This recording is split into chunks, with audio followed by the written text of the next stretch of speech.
Game over. Here's Johnny. You're gonna need a bigger boat. So simple. I am Iron Man. This is a tasty burger. Welcome to the In Session Film Podcast.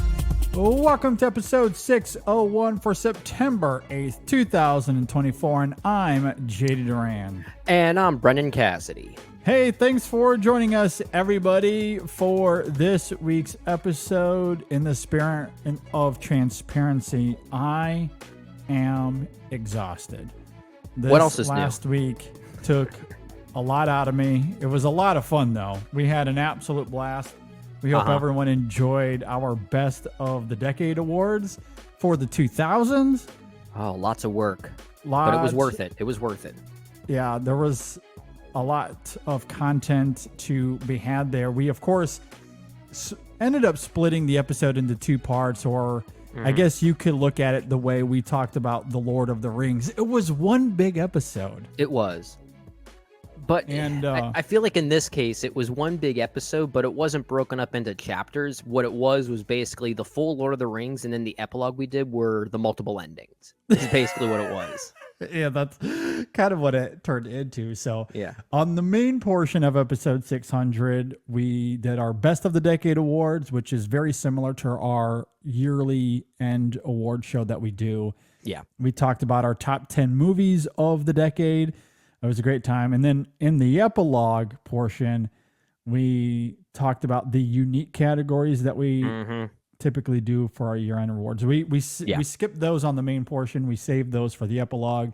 Yeah. And then we also had a broad discussion about the changes we've made to our top 10 list for each year in the decade as well. Because, of course, those shift over time. So we wanted to talk about those changes and why we made those changes.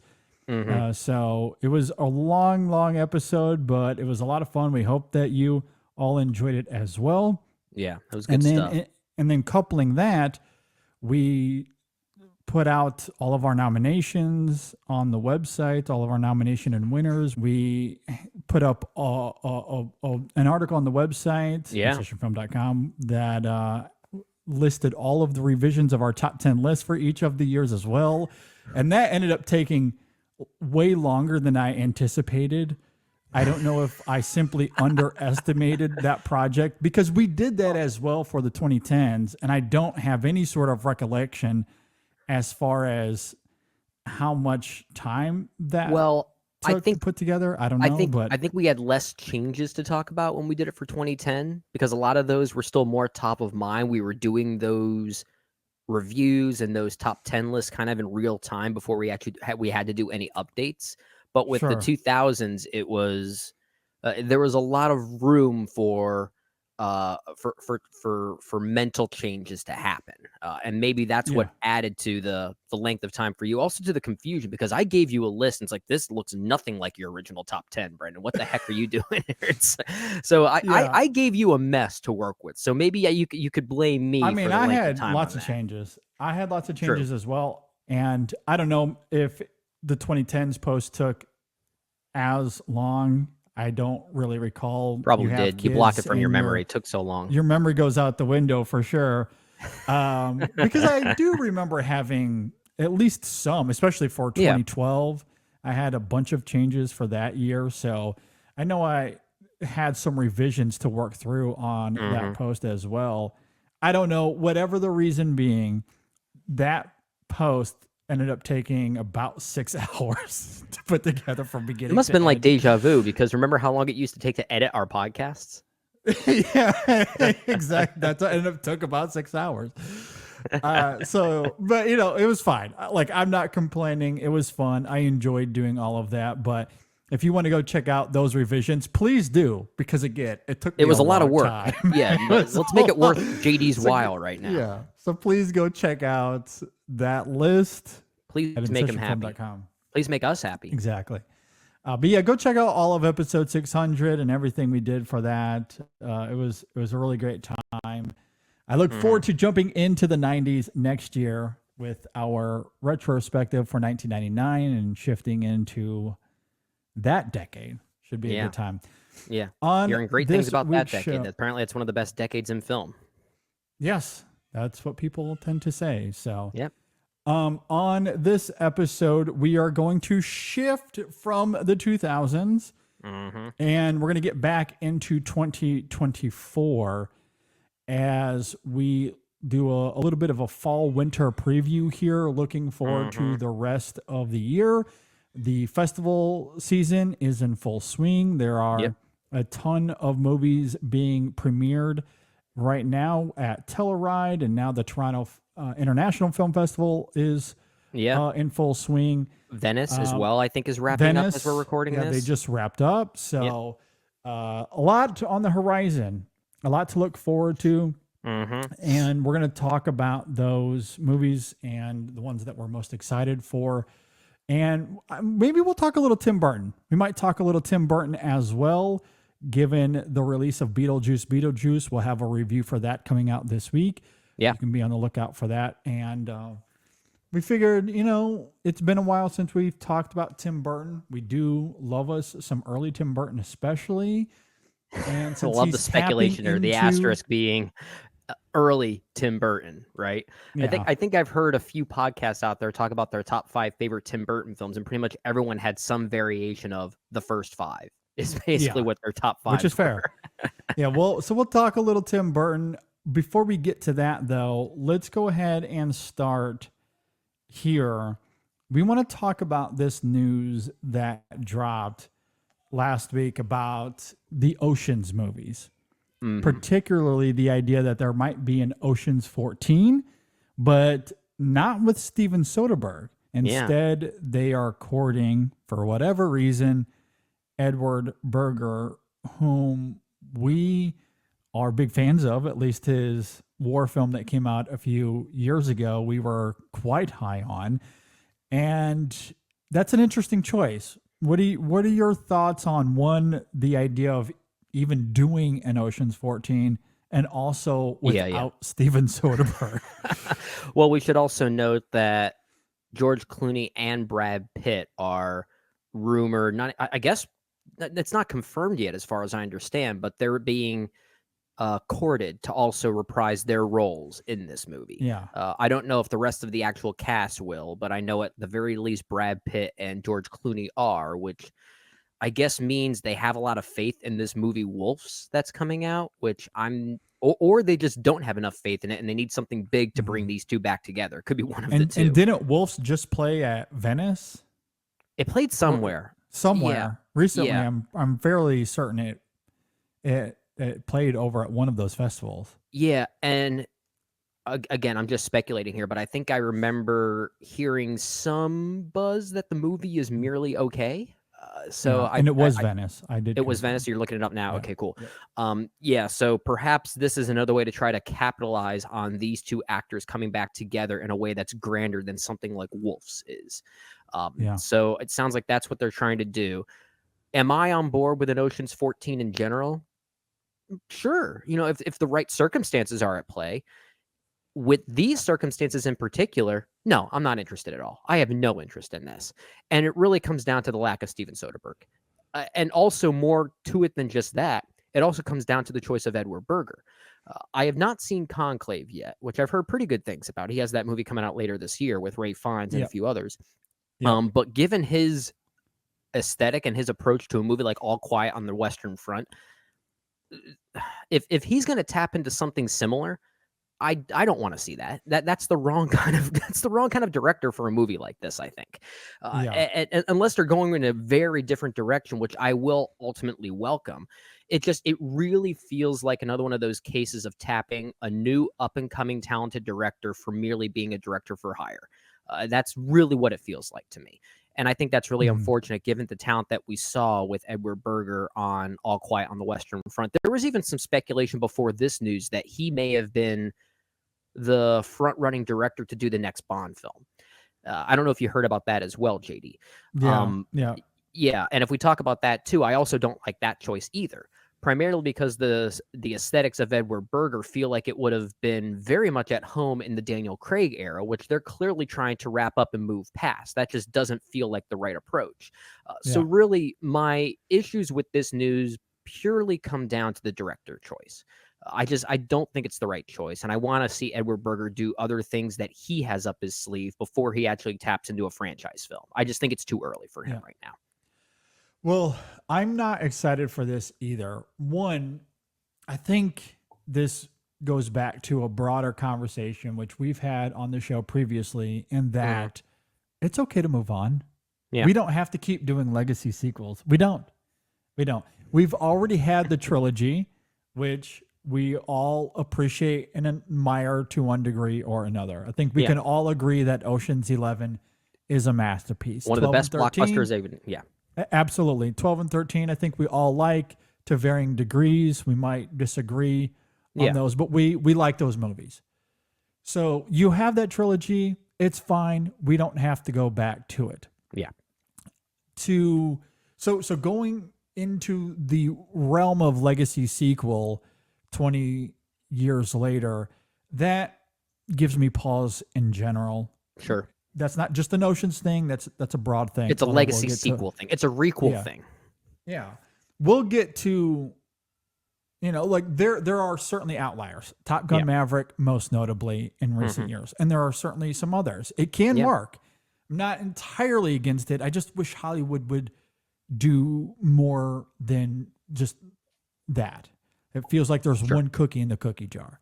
Yeah. So, okay, that gives me pause. But beyond that, I'm completely with you. The thing that gives me the most hesitation here is doing an Oceans movie without Steven Soderbergh. Yeah. Forget Edward Berger. Just without Soderbergh in general. No, thank you. Absolutely not. No. And it's got to be his movie too. The one time that I think a movie without Steven Soderbergh actually did work in its favor is one that he was still tied to in some way, and that was Magic Mike XXL, because he was still the cinematographer on that film. Even though he didn't direct it, his DNA was still somehow intermingled within that movie.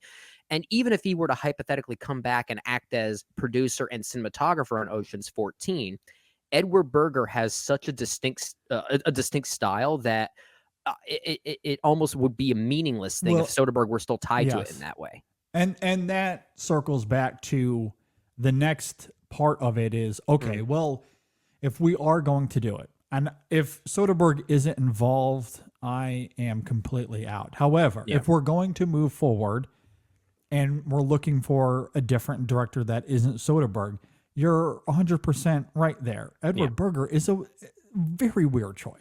Yeah. I loved All Quiet. Conclave looks fascinating. Looking forward to that. I haven't seen Jack or All My Loving, but from what I can tell, I don't think those films invoke an Ocean's tone or style. Yeah, that's my assumption too. Why Edward Berger? Like, he's a director that I'm really starting to appreciate and admire. I want to see where he goes. I want to see where he goes and not where the corporation takes him. Exactly. And he just doesn't seem like a director that has any sort of, from what we've seen, can he pull off an Ocean's 14? I don't know. I mean, he's a good director, but he doesn't seem to be dipping his toes in those kinds of waters. And that's not to say it's not to say a filmmaker like Edward Berger can't make a movie that's fun. I'm sure he can, but I just haven't seen that yet. And the thing with me is when you tap into a new up and coming filmmaker like this to do something that's so outside their wheelhouse, I'd rather see them try that on their own before jumping into a franchise or some type of corporate overlording project. Like, I'm sure Edward Berger has it in him to make kind of a comedic heist movie of sorts. But I'd rather see an Edward Berger version of that as opposed to an Ocean's version of that. And that's because that's where you run into the risk of directors, new and upcoming directors specifically, just being, puppeteered by the producers. And that's what this feels like it's going to be to me. Yeah, exactly. again, I haven't seen Jack or All My Loving, but Yeah. those are labeled here as drama films. Mhm. All Quiet is obviously a very That's a heavy intense movie. Yeah. and harrowing war film. Conclave is a psychological thriller. His next movie for Netflix, The Ballad of a Small Player, is a psychological thriller.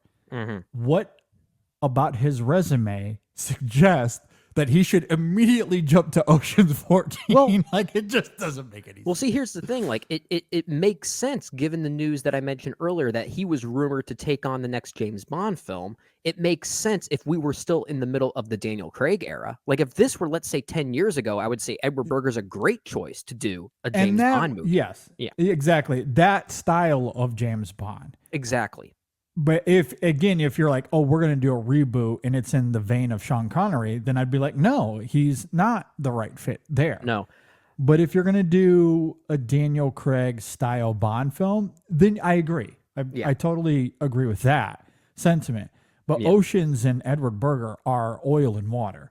Like, it just doesn't seem to gel at all. I'm with you. Yeah. And I mean, and again, like, I don't want to put him into a box. He could do it, and maybe it'll be a nice surprise. But it doesn't seem to be tailor-made for his strengths. And honestly, even if he can do it, I don't know if I want to see him do it because his strengths are doing these more grounded, brooding movies, and I'd rather see him play in that sandbox. Same here. Personally, Same here. like, subjectively. Yeah. So, like, I don't know. And I just feel like there's other directors that could just easily fit into that mold and do it more seamlessly. Who so are I don't other know. filmmakers you have in mind outside of Steven Soderbergh that might get you excited for another Ocean's movie? Like, let's say hypothetically, we're bringing back the original cast, not just Brad Pitt and George Clooney. The only difference is Ocean's 14 would not be directed by Steven Soderbergh. Are there any filmmakers that maybe come to mind? And I'm kind of springing this question on you last minute, so it's okay if you don't have an answer. Yeah, I'd have to maybe think about that a little. Jeff Nichols. I don't know. Probably not Jeff Nichols. No, I but- mean, I understand why you would say his name. Maybe someone like an Edgar Wright. Yeah, Edgar Wright could do. Yeah, I could see Edgar Wright doing it for sure. Yeah. But again, like, the point is someone that has some pre-established sensibilities that could morph into a franchise like that. Like, Martin there are Scorsese. some. I mean, Martin Scorsese can do everything. Yeah, There was a recent Twitter thread going around asking people, what is Martin Scorsese's most underrated movie? I feel like we've gotten to a point where we don't just talk about the Goodfellas and the Taxi Drivers and the Raging Bulls of the world. It's almost as if every one of his movies is now being regarded just as heavily as his heavy hitters. I feel like that conversation, and maybe it's just the bubble that we live in, the film Twitter bubble that we live in. So Sure. once again, maybe going outside our film Twitter, film critic world, we probably have very different observations. Sure. But the point I'm making is Scorsese is someone that can just do anything. Yeah. Well, I think part of the struggle as well. I do think there are better directors suited for this, going back to that point, but also the Ocean's movies are so intertwined with Soderbergh's DNA that it's hard to see anyone outside of him doing those movies. Like, it's hard to pinpoint other directors. I mean, because like I can certainly I'm sitting here and there are a bunch of names floating in my mind that I love. Do I think any of them can make a great Ocean's movie? Probably. But none of them seem to hit the right buttons like a Soderbergh. And you know who also is still working? Steven Soderbergh. He has a new movie Why coming don't out you, this if year. you're gonna do it, just hire Steven Soderbergh. Like, that's the answer. He has a new movie coming out this year, doesn't he? Like a horror movie, and apparently it's getting really well reviewed. Yes, I forget the name of it, but it is coming out this fall, and I think it played at Telluride, if I'm not mistaken. I'm looking this up right now. So it did play at one of the festivals. I'm not sure which one, but it did. Presence. play. It's called Presence. Presence, and I'm pretty sure it played at Telluride. With Lucy Liu, Julia Fox, currently sitting at an 80% on Metacritic with Yeah. 19 reviews. There you go. Just So like we can sit he's here- working. He's working. That's the thing. We can sit here and have the thought exercise all day long. Who do you want to do this Oceans movie? And we can throw out a bunch of names. But why, like, do we need to do that when Soderbergh is literally right there?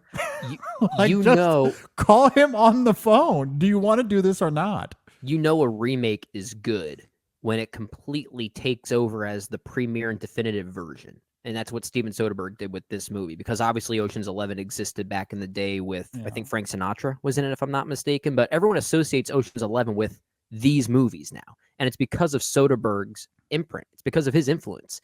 He created a new franchise, essentially. So I'm with you. I cannot see this franchise continuing without his involvement in some way. And I don't just mean as a producer or even cinematographer. I mean as a creative voice. I don't see it. I really don't. I don't see it either. I will say, again, because we're talking off the cuff here, one director that comes to mind for me is someone like Martin McDonagh comes to mind, especially when I think about, Okay. you know, like Banshees was certainly more grounded in its drama, but I especially think of something like In Bruges, or even I know we go back and forth on Seven Psychopaths, but I think about like the banter of that film and the camaraderie of that ensemble cast. Seven Like Psychopaths is kind of an Ocean's movie in a way. It is. Yeah. It's sort of in the middle of this like Ocean's aesthetic, but also kind of mirroring a little bit of that early Guy Ritchie tone, like with Snatch and Lock, Stock, and Two Smoking Barrels. Maybe even Guy Ritchie is someone that might be able to tap into this. Guy Ritchie? At least, and I'm not a big fan of Guy Ritchie overall. I like a few of his movies quite a bit, but at least he would make more sense than an Edward Berger. Like something like Snatch, and maybe that's top of mind because we just did that 2000 retrospective, but I feel like tonally and comedically, that is in line with the Ocean's movies. Yeah. So if he could tap into that again, I think that could work. Or again, a Martin McDonagh who I think tonally fits the mold very well. Martin McDonagh is actually a pretty inspired choice. I like that choice. That's a good one. Yeah. It's better than saying in more obvious picks like, let's say, Quentin Tarantino, who would certainly knock an Ocean's movie out of the park, but I'd rather Tarantino keep making Tarantino movies. Exactly. Yeah. Yeah. I don't think Tarantino, other than him being inspired to maybe do a Star Trek film, but that's the only time we've ever heard him even mention the possibility of him dabbling into IP. Yeah. Like, I don't see that happening. I think he's going to do his 10th movie, whatever it is, and then he'll call it quits for at least some time. I still think Tarantino, it'll maybe be a while. It might be 10 years, 15 years, but I think he's going to get the itch and he'll come back. He probably will. I don't think he'll be like Steven Soderbergh, going back to Soderbergh once again, who said he'd retired after Behind the Candelabra and then came back 2 years later with like 2 years later, like I'm bored. It was actually one of his better movies, Logan Lucky. That was the movie that was cited as his return really from retirement only a few years later, and it was actually a really cool movie. Yeah, I liked it a lot. Yeah. And the stuff he's been doing since are obviously these kind of smaller indie movies, but very interesting. Like I love Soderbergh and what he's been doing. He's just simply one of my faves. Yeah. And looking forward to Presence later on this fall. But yeah, I mean, short of it is, I'm not interested as it stands with Edward Berger. Same. Not interested. I did look it up though. Wolves currently sits at 62 on Metacritic, and I'll be perfectly honest, that is much higher than I would have anticipated given the marketing in the trailers. Well, given the marketing and also given the filmmaker, I mean, I like enough of what I've seen John Watts do, but I feel like I haven't really seen him make a John Watts movie yet because he was tapped into the Marvel machine pretty early on. So he aside from Cop Car, which I thought was okay. Was fine. Yeah, I thought that was okay. I mean, weirdly, I think his best movie might still be Spider-Man: No Way Home. I agree. Yeah. Totally with you. Yeah, even though I think Cop Car is maybe more of a John Watts movie. But I mean, even so, like the marketing that I've been seeing for Wolves reminds me a lot of how I felt when the marketing for Cherry first came out, when the Rooster Brothers tried to veer away from the Marvel machine and do their own thing. That's And a it great just, comp. Yeah. yeah. So yeah, I don't know. Wolves hasn't really scratched my itch just yet. Yeah, me either. But seeing Brad Pitt and George Clooney together, the premise isn't extremely inspiring. No, it's a Inspiring, excuse me, novelty of an but idea.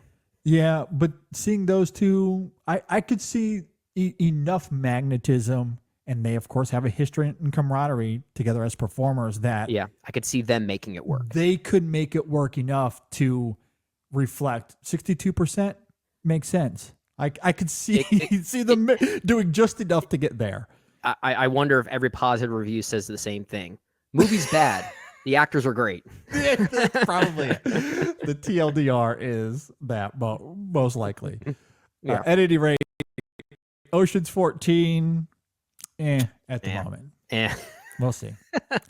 And again, I love Edward Berger. I really do. I'm really looking forward to Conclave, but I just don't see the fit.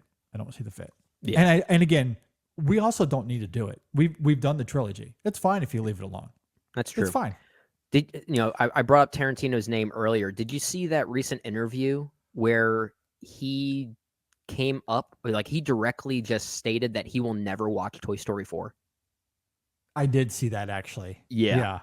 But it gets back to your point. The Ocean's trilogy was a pretty solid trilogy as far as it feeling like its own complete entity, right?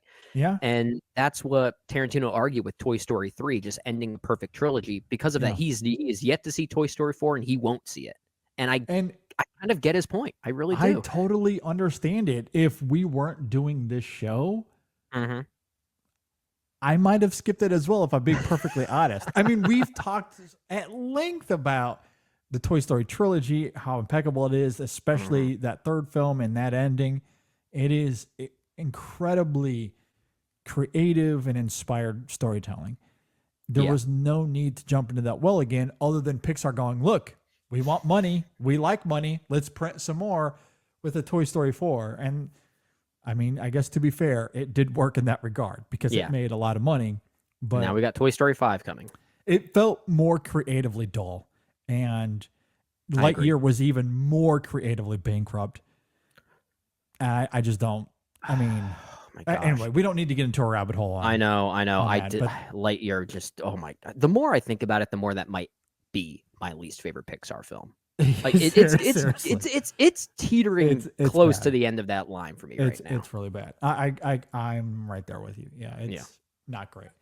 But that is to say, I understand Tarantino and his notion there, and I feel the same way about a lot of legacy sequels. Some work though.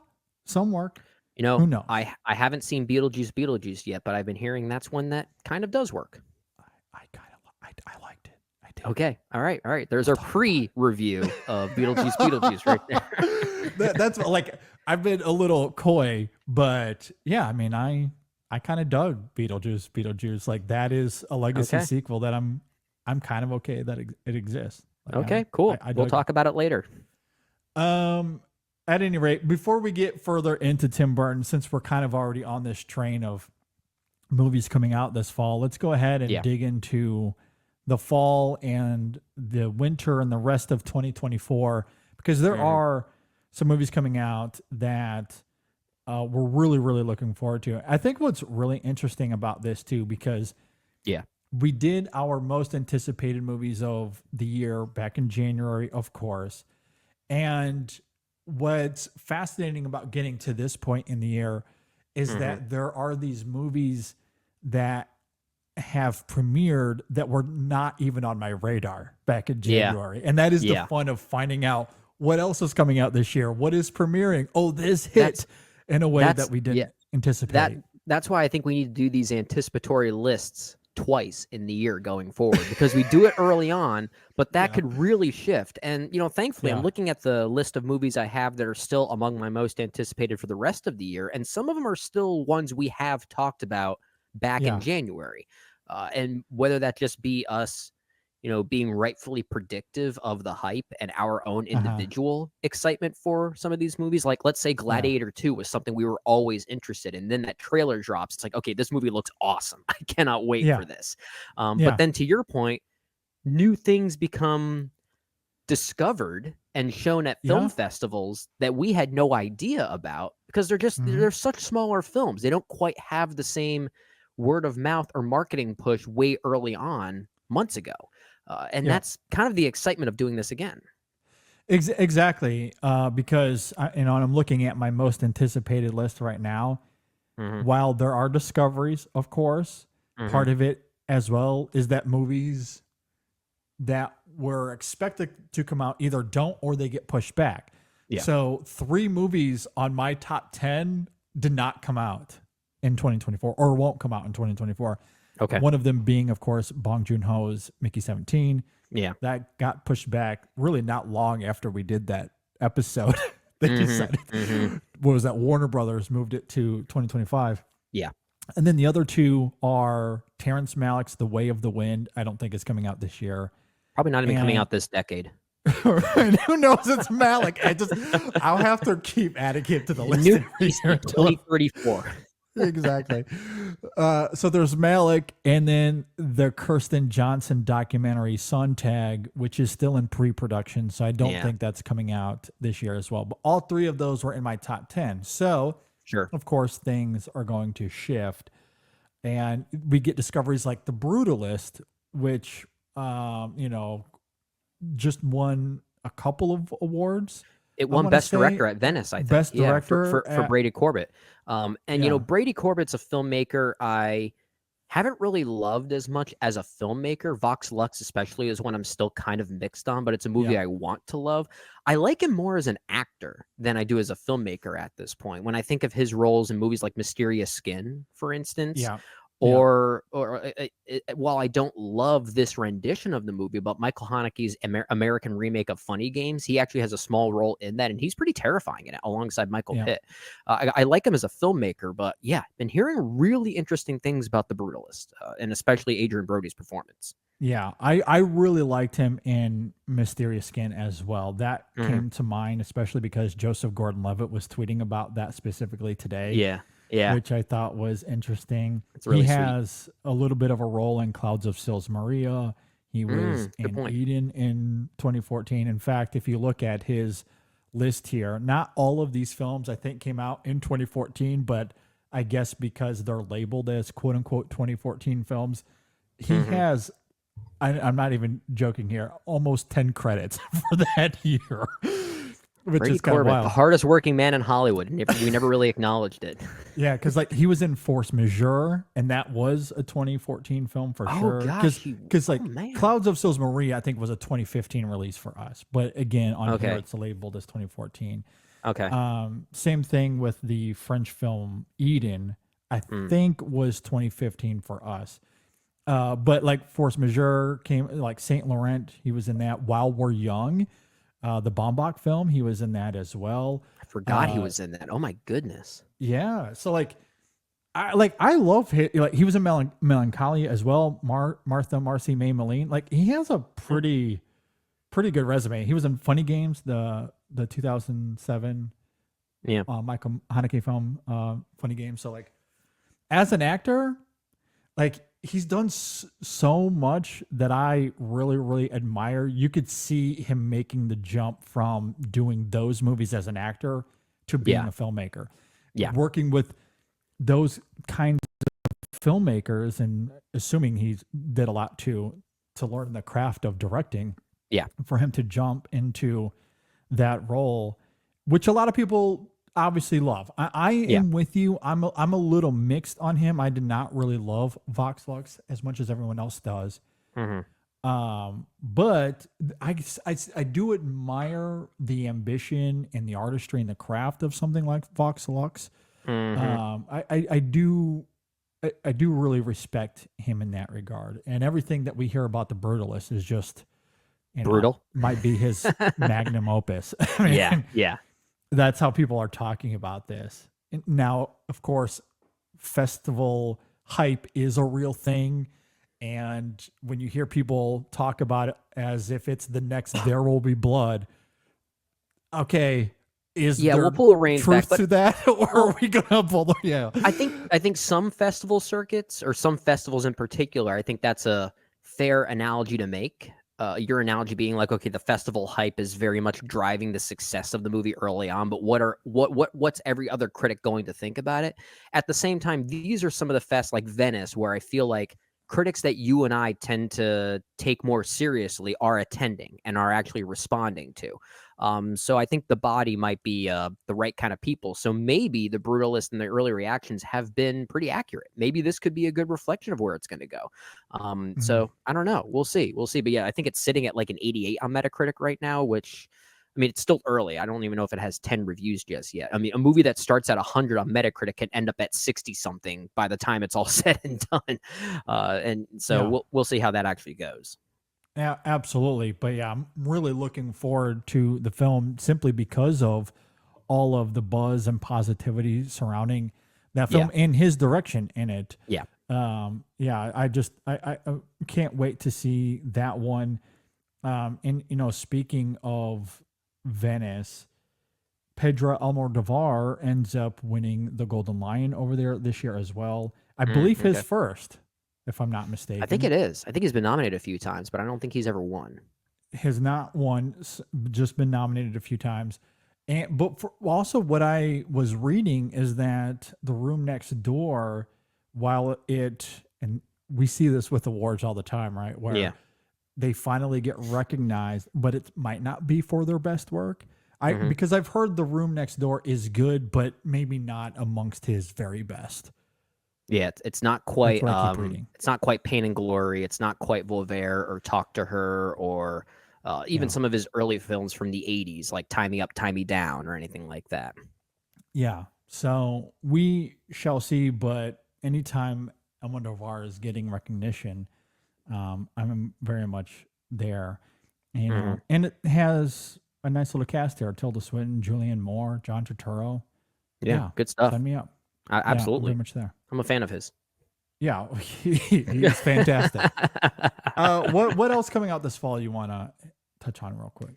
Well, I will, I guess, highlight a few that we may have already acknowledged early on this year that still hold true for us. Movies like Robert Eggers' Nosferatu is still one I'm very much looking forward to.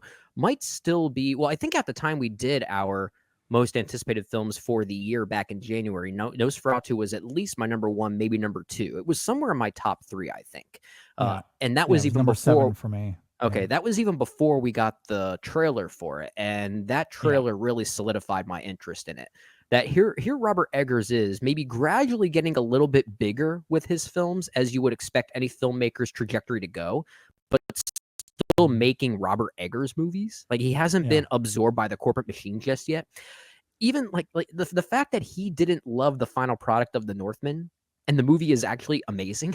He's one of the most modest people working today, despite the sinister nature of his movies. And I know. I cannot wait for his rendition of Nosferatu. So that still holds strong for me. I think we also talked a little bit about Sean Baker's Anora, and now we're hearing, not even hearing, we know this is one of the big ones to watch out for the rest of the year. It won the Palme d'Or at the Cannes Film Festival and is going to be making more awards rounds, I'm sure. There's also The Substance with Demi Moore from the filmmaker behind Revenge. I'm really looking forward to this one. If there's one new update I have to my list, a film I did not know was even coming out this year, it's a movie called Memoir of a Snail. It's from the film. Yes. Okay, here it comes. Yeah. We talked a little bit about this during our episode 600 awards, not awards, but our re-evaluations of our top 10 list over the past couple of years in that retrospective, particularly the year 2009. I ended up placing a movie called Mary and Max at my new number 2 spot. And that was a stop motion animated movie from director Adam Elliott, who has not made a movie since then and has a new movie coming out this year called Memoir of a Snail, which apparently tells the story of it's an Australian film, if I'm not mistaken, and tells the story of a bittersweet, melancholic woman named Grace who hoards snails, romance novels, and guinea pigs is the plot synopsis on IMDb. But a lot of our film critic friends who have seen this one already are saying it's devastating. Absolutely devastating. Yep, that's all I keep hearing. Yeah. And JD, you have not seen Mary and Max yet. I'm very intrigued to hear your thoughts on that, and to see if that, amplifies your interest in a movie like Memoir of a Snail. But if it's anything like Mary and Max, I think we might be getting at least my favorite movie of the year. I am really looking forward to this one. Yeah, I am looking forward to it as well. Hearing people talk about how it absolutely broke them, when I hear that, it immediately gets my attention.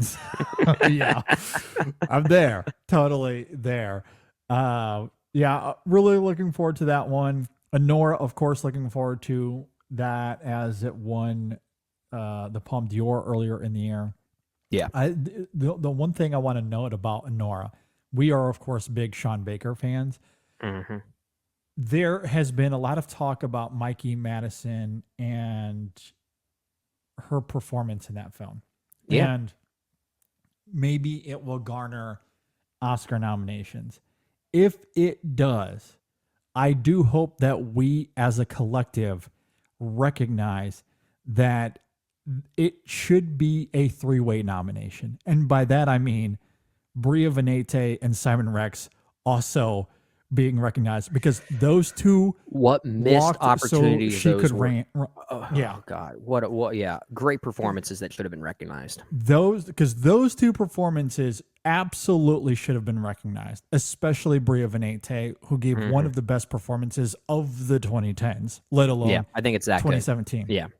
It is absolutely astounding. She should have been nominated, probably should have won in her year. Simon Rex, fantastic, in Red Rocket a few years ago as well. So I do hope that at the very least they are recognized alongside Madison if it does come to that, because those two paved the way for her in terms of Sean Baker and his films over the last few years. So absolutely. Just wanted to note that. A film that I think is flying a little bit under the radar that I am looking forward to is the Azazel Jacobs film, His Three Daughters. And this comes out early on in the fall season. I believe this comes to Netflix at the end of September. So it's coming up here in just a few weeks. But this just seems like a movie tailor-made for me, because it's about it absolutely does. Three estranged sisters who come together to care for their ailing father, and through that experience they start to wrestle with the broken relationships they have with each other. And it stars Carrie Coon and Elizabeth Olsen and Natasha Lyonne, and that seems like it's tailor-made for me. So I don't even care who's making the movie. I just want to see those three together on screen. Exactly. Love all three of them. It premiered, I believe, at last year's TIFF and got really good reviews. So looking forward to that one. And since it's flying a little bit more under the radar, I wanted to kind of give that one a shout out here. I believe Steve McQueen's Blitz is also coming out this year. That's still high on my list. I think it comes out in October in limited release, if I'm not mistaken. And yet we have seen nothing about it yet. I don't believe there's a trailer. Have you even seen a poster for it? I've seen a photo of Saoirse Ronan. That's about all I've seen as well. And look at Steve McQueen, at Saoirse Ronan. I just mentioned her on our Best of the Decade Awards last week. I do love her. Like, she seems to be coming back in a big way this year, Saoirse Ronan. Yeah.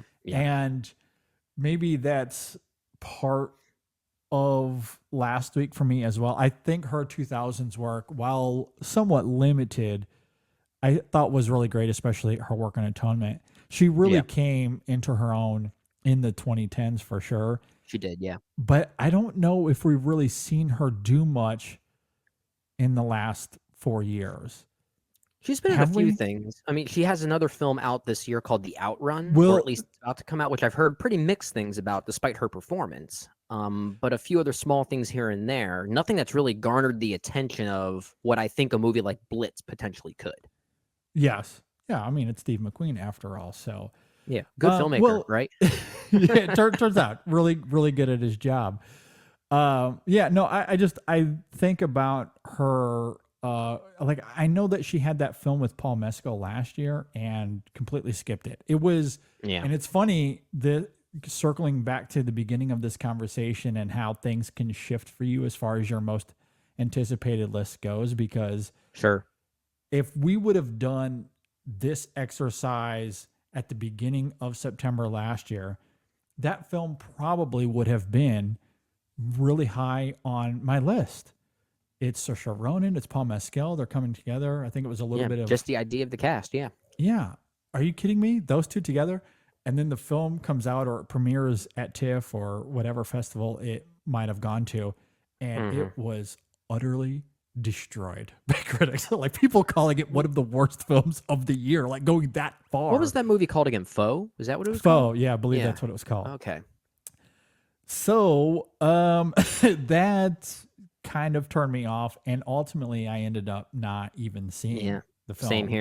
Same here. It shifts your priorities when you have so many movies to watch that you don't feel bad when something like that gets lost in the shuffle. And we hate to say that just because those particular responses and reviews were bad, that doesn't mean we're going to agree with that. But we see a lot of people that we trust and that we have maybe similar tastes in all reacting the same way. That's where our priorities are going to sadly get shifted. And that's why I'm with you. I didn't see that one either. I had too many other things to watch.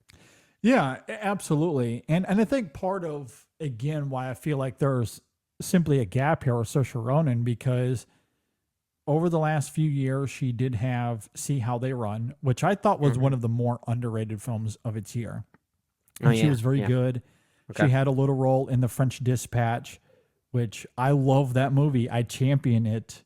I think it's very good. And I thought her cameo was fine. But that's ultimately all that it was. It was a small little bit role in that film. Yeah. So we really haven't seen her in a significant way since 2019 with Little Women, right? Right. And you think about her run through the 2010s where she has Little Women in 2018, Mary, Queen of Scots. Again, say what you will about that film, but there was still talk and buzz for her performance as far as Oscar goes. Right. And then there was Lady Bird and the bombshell that was in 2017. Right. Brooklyn in 2015 and her performance there and all of the awards run there. The Grand Budapest Hotel in 2014, and on and on. Like she had such a great 2010s, and it felt like we were getting something of her every year or every other year at the very least. Yeah. And she was always in the awards conversation, it felt like. So Saoirse Ronan was such a big part of our cinephile lives that for her to essentially disappear for 4 years, it just feels like there's a gap there. Like I'm salivating for her to come back in our lives. Well, maybe that's why it worked, because then it makes us more excited to see her once again. For sure. Absolutely. And so now she's coming back with Steve McQueen, of course. Yeah. And The Outrun, which I haven't seen, say what you will about it, but everyone is saying it is maybe her best performance and one of the best of the year. Okay, yeah, that's very exciting to hear. I do wonder if some actors, if they're on such an upward trajectory, if they're told by, let's say, their managers or their publicists that, okay, you need to take a break because then we need to get more excitement a few years later. I wonder if that has ever happened. Now, obviously, that's not always the case. We've seen actors and even filmmakers take a break for personal reasons, and those obviously are very respected. I don't know if that was the case with Saoirse Ronan and being in a bit more of a, calling it a lull is the wrong kind of word, but she was doing different types of films that didn't have the same weight as, like, let's say, a Grand Budapest Hotel or the many appearances she had in Wes Anderson movies. So there's a moment where it's almost like we forgot about her. So when she does come back in a big way, it actually reinvigorates our excitement. Sometimes I wonder if that is kind of a marketing tactic. Well, I think that is very much the case because notably, nobody wants to experience what Anne Hathaway did in the early 2010s. Yeah. When she does Les Mis, wins the Oscar, and everyone, I shouldn't say everyone, but collectively there was an outcry over Anne Hathaway. She is overexposed. We hate her. And it was ugly. It was ugly. You know what would have probably saved that is if Les Mis was actually really good. Okay. I'm not here to get into a debate on that, but the movie's fine. It's whatever. I like it. I'm not here to get into a debate on Les Mis. However, I think it was simply she was everywhere. And so she did step away for a few years. She, of course, came back in 2014 with Interstellar. Yeah. But she took a step back for sure. And it's not just her. We've seen this. Some of it is quality. Some of it I simply think is overexposure, regardless Sure. of quality. And two examples come to mind. Josh Gad, for one, he does Frozen. He's in everything. And the quality with his work in the aftermath of Frozen, mediocre. Yeah. Or mixed at best. And Agreed. because he was everywhere, that again, he ended up experiencing a lot of that same Anne Hathaway negativity. And then he took a step back. On the other end of that coin, which I think is interesting, is someone like Lin-Manuel Miranda. So Hamilton comes out and everyone's like, holy Lord, this is one of the best plays of all time.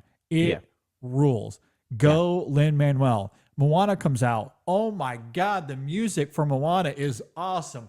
Lin-Manuel is on a hot streak. And then he just starts to find himself in all of these other things. And now everyone is like, screw Lin-Manuel Miranda. He is awful. Get him away from me. And it's just like, oh my God. Like, it was just so the overexposure was just there because we also had the adaptation of some of his own works from the stage to the screen, like In the Heights, right? And Lin-Manuel Miranda has a very particular musical style. And when you see so many of his types of works, types of performances, types of compositions strung so close together, you notice the similarities and it just becomes like white noise after a while.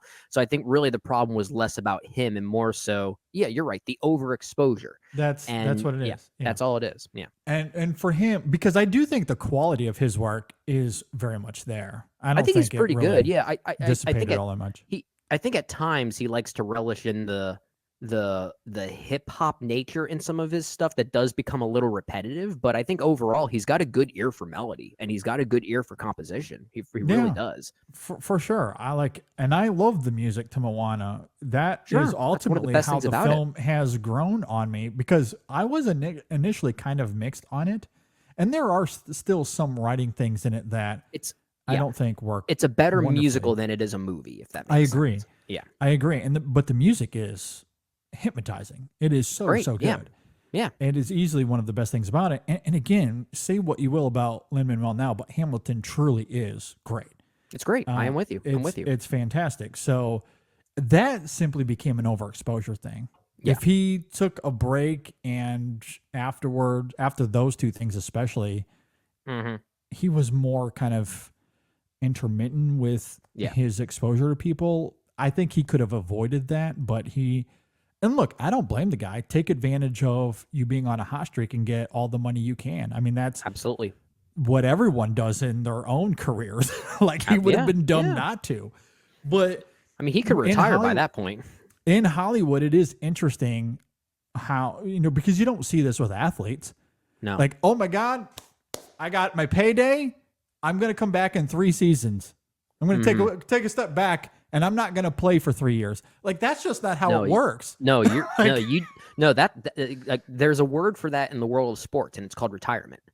Like it's just like you play through your prime. You get to be my age, where you're considered an old man, and they kick you out of the league. Yeah, and, I mean, unless you're Brett Favre. But I mean, he's weird. Like, yeah. He's an enigma. He's an exception to the rule, and even then, I'm not sure if it's a good exception to the rule. It was like Tom Brady is the only one that's kind of made that work. At any rate, my point here is to say there's no other industry where that happens.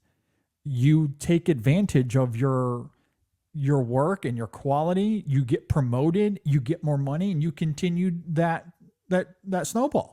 Yeah. Like nobody stops to take a break because you're being like that just doesn't happen.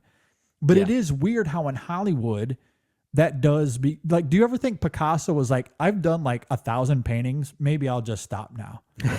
I don't think that's how that works. Very different time. Yeah. Like, if people are feeling creative, let them be creative. At least that's how I think about it. Like I don't get all wound up like everyone else does. I don't care. Unless the only reason I would care is if the artist is simply doing it for the money and there's no creative juices left. Now, that's where it becomes a problem for me. I don't care about being overexposed. If a guy is on a hot streak, for me, let him be on his hot streak or her hot streak. Yeah, yeah. And same thing can be said about music as well. We've seen artists kind of go through a similar emotion, but they're on this creative high that they might as well just keep going. They obviously have a lot of inspiration to get out. Let them get it out. Let them get it out of their systems. But it could work in the other way as well. So that's a long-winded way of saying Lin-Manuel Miranda was overexposed, even though he's still a very talented artist. Exactly. Like, I think one of the more extreme examples of what I'm talking about. Do you think people lived through the 70s and was like, this Francis Ford Coppola guy is putting out a movie like every year. He needs to stop. He just needs to stop. This is too much. Even though all he's doing is making masterpiece after masterpiece after masterpiece. I mean, yeah, he's got 4 masterpieces in the 70s. Like let the guy cook. Like if he's on fire, let him cook. That's all I'm saying. He cooked in such an interesting way, though. Like, if we ever do a movie series on a filmmaker upcoming soon, I would like it to be Francis Ford Coppola, simply because of how he would then, self-finance his own movies that would then fail, only to then do a bunch of paycheck movies to then refinance the next big ambitious thing, which would then fail, only to then do that again.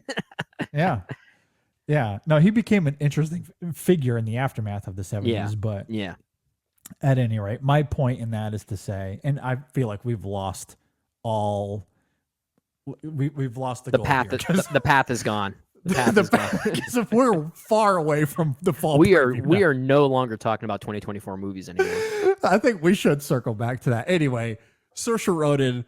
To get back to that, Saoirse Ronan, Lin-Manuel Miranda. I'm glad. I don't know how we went from Saoirse Ronan all the way to the 70s, but we did. We somehow we went from Saoirse Ronan to Lin-Manuel Miranda to Tom Brady to that was quite the travel. At any rate, I'm glad that she's back. She took a step back for whatever reason. Maybe it was the whole PR of it all. I don't know. But she's back in a big way. I'm excited. That was the whole point of that. yeah, absolutely. That's okay. Yeah, we're back. We found our footing again. All right. So other films, and stop me if you want to talk about any of these.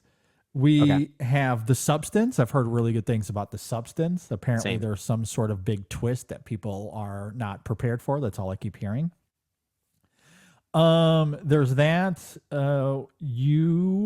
We have to talk about Night Bitch. We got to. Oh, let's talk about Night Bitch. Yeah, I feel like we'll have more thoughts about that one than maybe some of these others, which we can simply list off for the sake of time. But Night Bitch was one that you and I were certainly very interested in way back earlier in the year. I think we both had it within our most anticipated lists back in January. I forget where we had it numerically speaking. But it's one we are very excited for. And the thing I was most excited about is still the thing I am most excited about. It's the fact that it's directed by Marielle Heller, who's a filmmaker I just love. I've really enjoyed all of her films thus far. And I trust that she'll deliver something here with Night Bitch that's at least interesting and moving, like she's always done. Yeah. The trailer did come out pretty recently, and the film apparently did also premiere, and we are seeing some early buzz for it. And the early buzz apparently is pretty mixed. And the even the trailer itself was pretty mixedly received as well. And I think the trailer is, for a film with such a weird premise, I think the trailer just makes the movie look way too normal, if I'm being honest. That's kind of my thing. So I don't know. I want Amy Adams to be an Oscar winner so bad, but I'm starting to wonder, is this going to be the movie that does it? Now I'm not so sure. I don't know if that's going to be the case anymore. But I am still curious about the movie, just given the weird premise and the Marielle Heller of it all. Yeah. Yeah. So this is such an interesting film because we've talked about this for 2 years now. We have, yes. So I'm looking at my most anticipated list for this year. I have her listed as an honorable mention because it was in my top 10 last year. Yeah. For 2023. For 2023. Yeah. Then it gets moved to this year, so I simply left it off as an honorable mention. We've been looking forward to this film for a couple of years now. We've talked about its premise. It sounds fascinating. They release that poster early on in the year, that only heightened my excitement and anticipation for this film. And of course, Amy Adams, the trailer. And this is where it is a little jarring, or very jarring even, because tonally it does not at all reflect the tone that any of us were anticipating. It feels a lot more like, as you're talking about, a conventional studio film than what the premise suggests in terms of her feeling as if she's turning into this dog. Like, it's such a weird, bizarre premise. And then the poster itself also is indicative of some sort of dark, sinister transformation, and like a dark comedy. Yeah. And then the trailer, just does not reflect that at all. Like, it was cut from a completely different cloth. So everyone was like, well, now all of a sudden I'm not excited. I'm cutting Amy Adams out of my predictions for Best Actress. And I understand why people were reserved because the trailer was not great. Admittedly, it wasn't great. I like the song choice, but I think, it makes the movie look way too normal given the premise. And maybe the movie is a bit weirder than the trailer seems to suggest. That could just be a way of trying to garner more normal movie-going minds into the theater.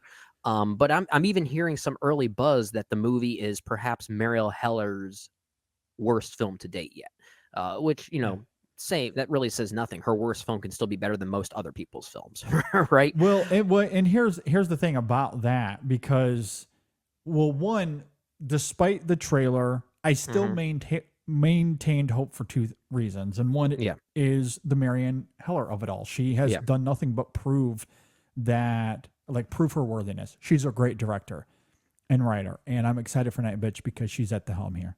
Yeah, and then of course the other reason is Amy Adams. Now, when the initial reactions were coming out last night, they were more positive than I anticipated. Okay. Now, overall, it's not overwhelmingly positive. There's still a mixture, to your point, but it was like I was expecting the worst, though, based off of the trailer. I was expecting everyone to come out of the gate and go, "It's not great. Amy Adams might be good, but it's not great." And I just didn't see that. Yeah. Like, kind of going back to the Wolves thing, like, it wouldn't surprise me if this sat around like 62, 65 on Metacritic, based off of what I saw last night, including our own Shadon Larkey, who came out and talked about how Amy Adams is phenomenal in the film and how fully committed it is, how it's some of her best work. She loved that's the good movie. to hear. I look forward to hearing from Shadon. And she wasn't the only one. I saw a bunch of others that followed suit. So, but it is a mix. Like our good friend Matt Neglia really liked the movie, and then our good friend Jeffrey Zhang hated the movie. So it is kind of a mix there, which those are two minds that we work alongside that I do value. Okay, I value both of their feedback, both of their inputs. And the fact that they're so on opposite ends weirdly makes me more excited for the movie now, because I like when movies do divide audiences that do have that do have credible minds. I'll simply say, at least minds that I deem to be credible, because I find that interesting. That means the movie is potentially doing something challenging. Yeah, exactly. Absolutely. And I think what we're talking about here is quite indicative. If you just simply go to Twitter and you search Night Bitch, I mean, you like, one tweet is, "This is amazing. It's better than the trailer." The next one's like, "It's okay." But the one thing that seems to be at least the most consistent is Adams's performance, that she really is fantastic. Which we expected that, I'm sure. Well, she doesn't give anything less than fantastic. So she's never given a bad performance. Like, that's just a fact. I think what it'll come down to is how much of the movie does she transcend, or does she help save the movie, or is, maybe Marianne Heller does deliver here. I mean, I don't know. We'll see it. We'll talk about it later on, but I'm looking forward to it regardless. It's been such an interesting journey with this film so far. Yeah. Simply pushing it to this year, having to wait a couple of years, and then the poster, then the trailer, now the initial reaction, it's been wild. Yeah. Absolutely wild. I'm still looking forward to it, though. Still looking forward to it. So that is coming. I will say the last thing on Night Bitch. If this is the movie that finally wins Amy Adams an Oscar, I might have to retire from the podcast. I don't know if I would recover. That would be the funniest thing in the world. That's the movie that finally wins her the Oscar. This is the actress version of how people reacted when DiCaprio finally won an Oscar for The Revenant.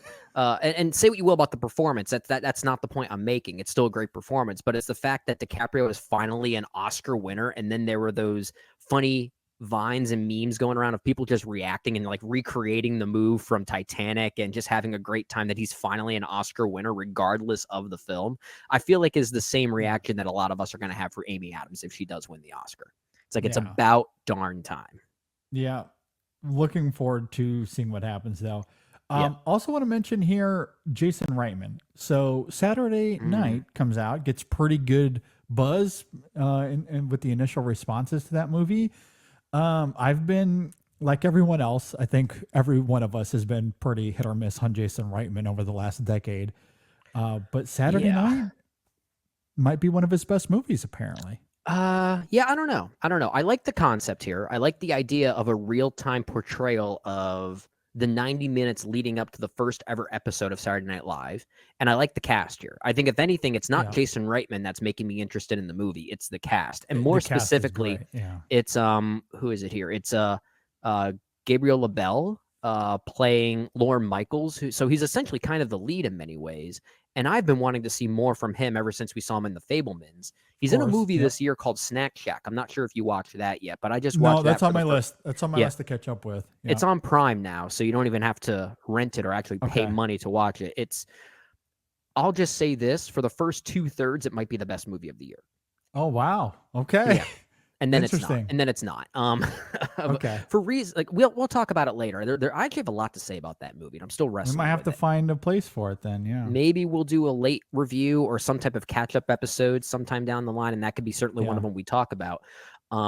But Gabriel LaBelle is someone that I think has a lot of talent and will ultimately go places. He's actually the reason I'm most excited for Saturday Night. It's not even Jason Reitman, because I'm at a point now where I'm most interested in Jason Reitman when he's working with Diablo Cody. Because I think his best movies as of late are movies like Young Adult and Tully. And Juno's also really good. Those are his 3 movies he's done alongside Diablo Cody as the screenwriter. And I think those are some of his best work. I think he's actually at best when he's doing that, as opposed to writing movies himself and working with Gil Cannon, I believe Gil Keenan, his partner is, who obviously just wrote and directed the latest Ghostbusters movie, which was not good. So I don't know. Yeah. I'm excited about the idea of this movie more so than the movie itself.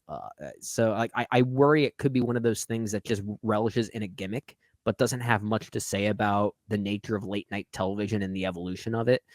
So that's the thing that worries me. But there are certainly things alongside it that look like it could be a lot of fun.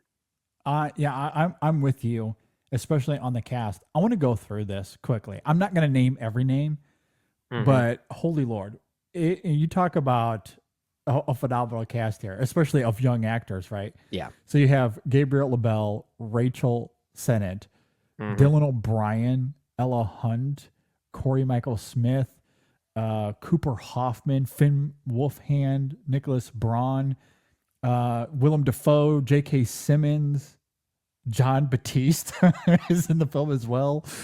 Yeah. And of course there's many more. There's a lot here. There's a lot here. That's crazy. When watching the trailer, obviously Gabriel LaBelle is the one that stood out to me. I think he looks really commanding and just magnetic to watch.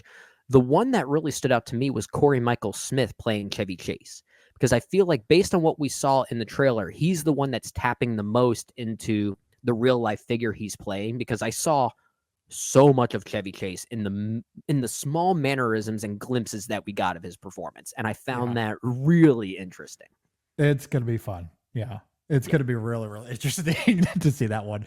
So it could be the cast more than anything else, and the electricity they bring and their dynamic together. But Yeah, I mean, if the film really is good, I mean, credit to Reitman as a writer director here, Yeah. because I haven't really liked much he's done in a really long time. I mean, Ghostbusters Afterlife, I thought was okay.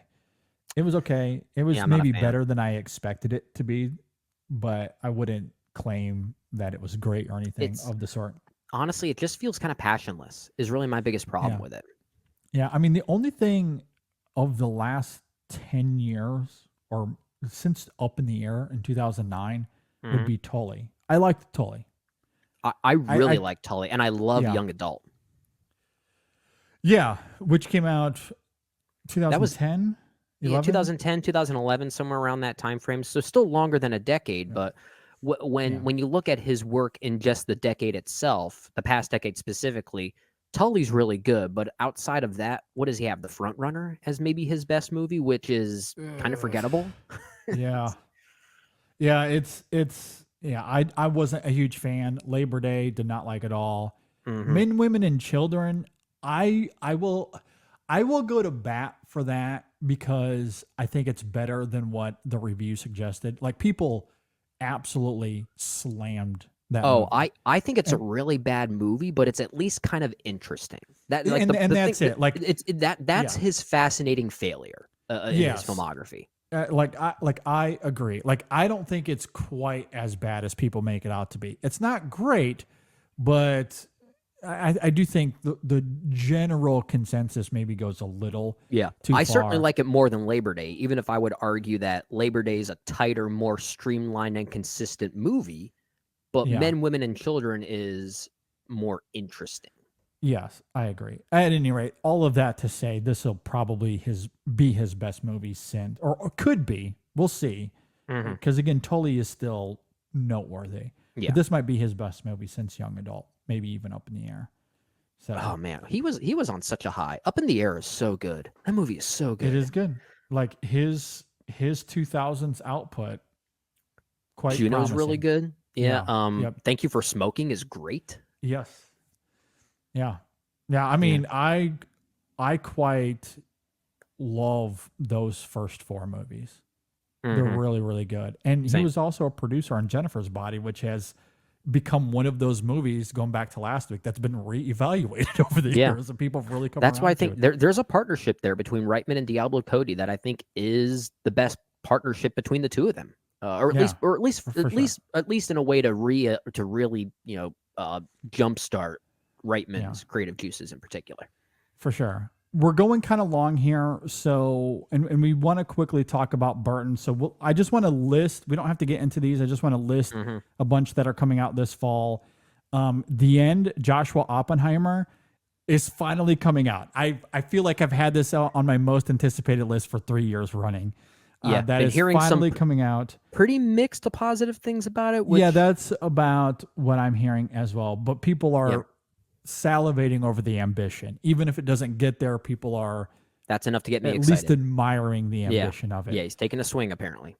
Taking a swing, A Real Pain. Want to note that as well. Oh, the Jesse Eisenberg film. That looks great. That's actually one I'm really That looking does look really forward good. I completely agree. Nickel Boys, have heard really good things about Nickel Boys as well. So looking forward to that. The Piano Lesson, have mixed to positive depending on the critic, but have heard Malcolm really good Washington's things there. debut as a filmmaker, if I'm not mistaken. Yes, and it looks gorgeously shot based off of It the does. trailer. Yeah, it does. So. I'm with you there. Pablo Larraín Maria coming out. Have heard pretty good things there. Him finalizing that trilogy there. The Joker sequel. I mean, if we can at least acknowledge it here. Well, apparently it's I'm sure dividing people once again. The discourse has been perfectly cordial. No one has been upset. Everyone's been perfectly fine since that film premiered. That first Joker, I still think, takes the top prize for me as movie with the biggest discourse that didn't earn its discourse. Yeah. Oh, I agree. Yeah. I mean, I completely agree. You like Joker more than I did. I still kind of like the movie, but I think it's one of those movies where my reaction is, this is what people are getting so worked up over? Really? Yeah. Yeah, both ways. Like, it still blows my mind. Like, Yeah. it is not the greatest thing I've ever seen. It is far from the worst thing I've ever seen as well. But you wouldn't have been able to tell that based off of the discourse. No. It was absolutely astounding to me. I just can't. The get wound discourse up was about more it. I'm interesting sorry. than the movie by that point to me. It was ridiculous, and I anticipate we're going to experience the same thing this Oh year yeah. as well. No, everyone's gonna see Joker foil do and hold hands and sing Kumbaya by the end. Exactly. That's what's gonna happen. No one will get upset at all. No, none.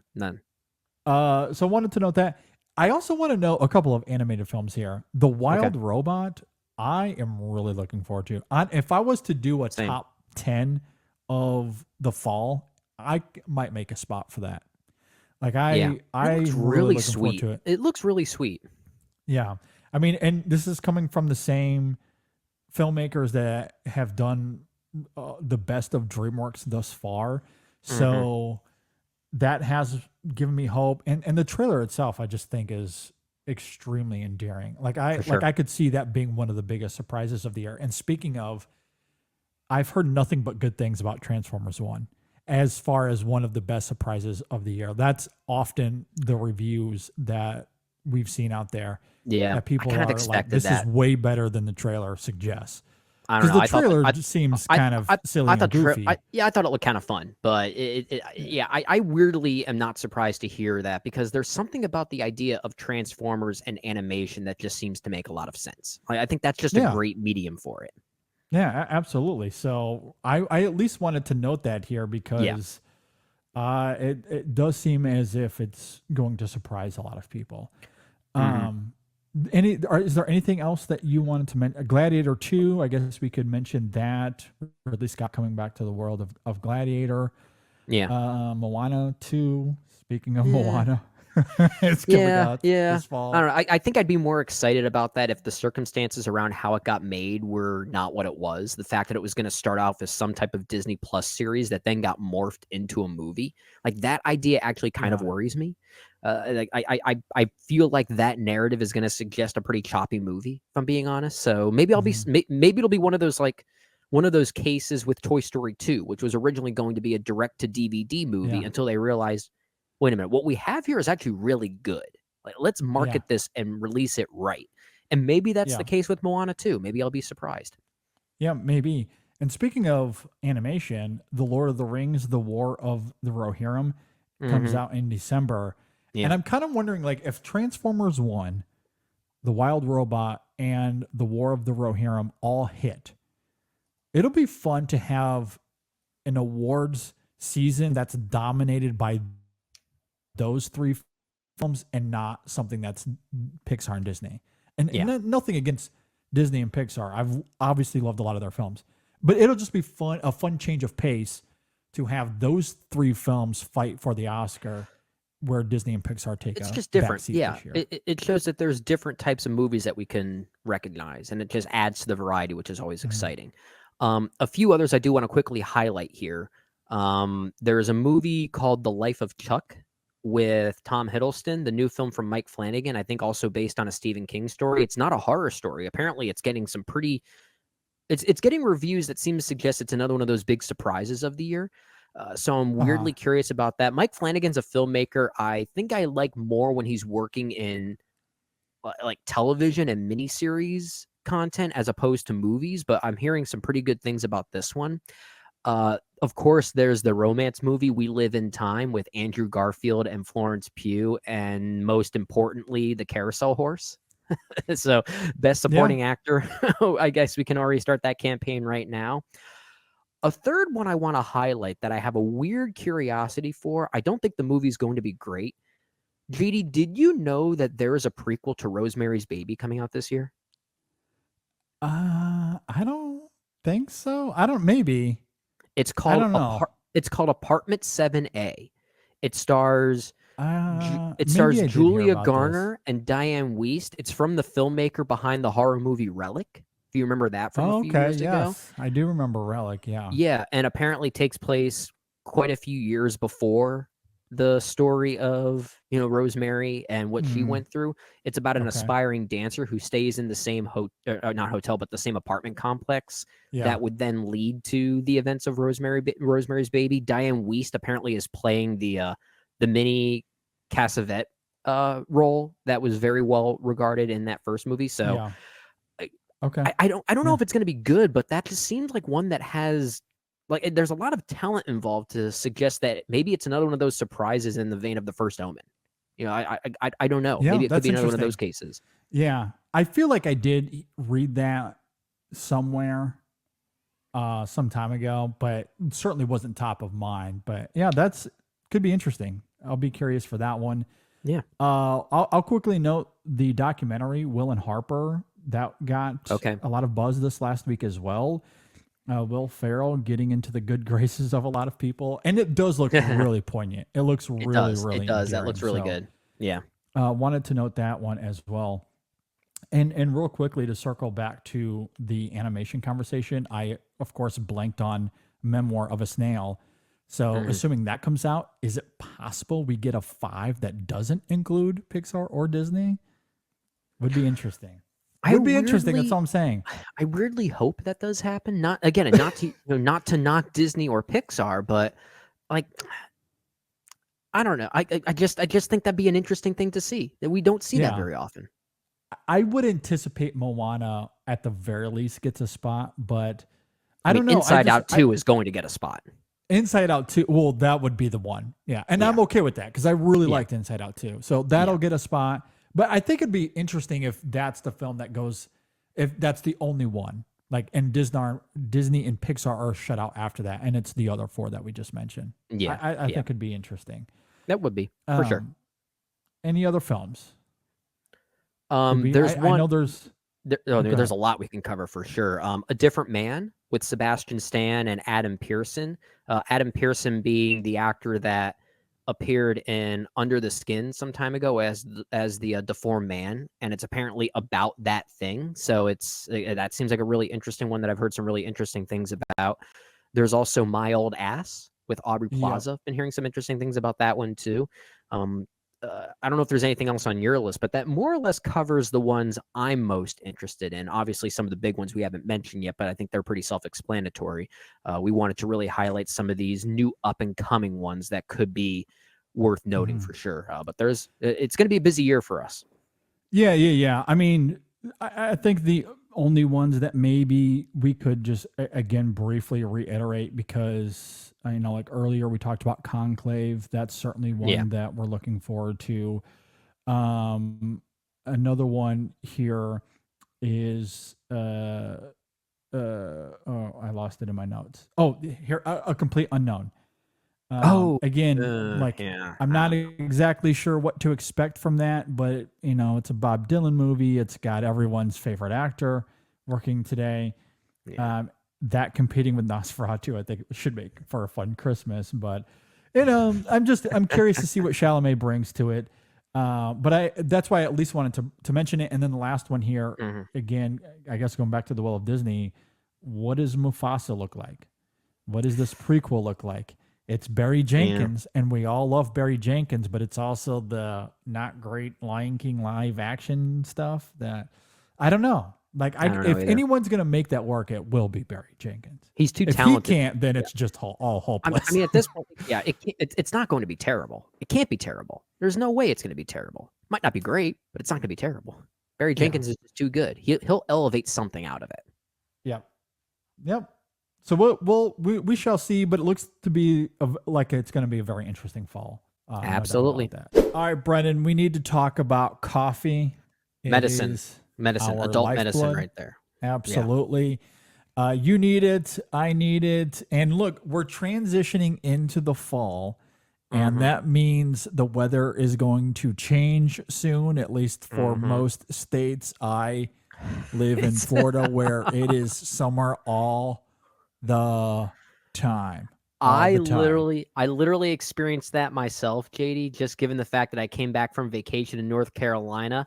Coming back to Pennsylvania, it already looks like fall. The leaves are falling. The leaves are gone. So I totally understand that. But it made me crave certain certain kinds of coffee flavors and aromas that just fit Yeah. the autumn vibe. It just And hits thankfully, differently yeah. in the fall season. It just Yeah. does. And you want the best coffee that Yeah. money can buy. That's why we love Coffee Cult. They source specialty grade coffee from all over the world, and it is the best of the best. Mhm. They have these meticulous processes that take the green coffee that normally comes a specialty grade, and they go the extra mile Yeah. to make sure that every bean they roast is up to par in terms Yeah. of quality. Yeah. So that combined with the actual roasting profiles, and it's just the best coffee. So you don't need to put a lot of stuff in it. This coffee is No. meant to be taken in its purest form. And so when you taste these coffees, you get these natural, incredible flavors of, chocolate and oats, or if it's a fruit forward coffee, you get these high end notes of strawberries and blueberries. It's just really, really incredible stuff.